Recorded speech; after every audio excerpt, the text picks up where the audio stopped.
एउटा हातमा चाहिँ बन्दुक एउटा हातमा कलम दुईटा मिल्दैन एउटा के लेख्छ अर्को के भन्छ हैन कसरी मिलाउनु हो तपाईँ त्यसलाई चाहिँ आफूले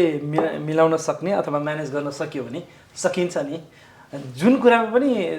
शान्ति अनि द्वन्द्व हुन्छ दुईटा द्वन्द्वपछि शान्ति हुन्छ अथवा शान्तिपछि द्वन्द्व हुन्छ दुई कुरा त्यही एक हिसाबमा म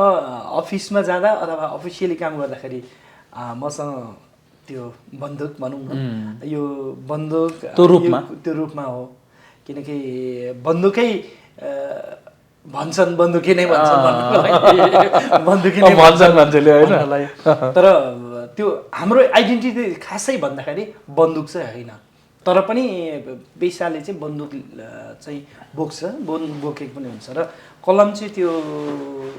मेरो भित्र मनबाट निस्केको कलम हो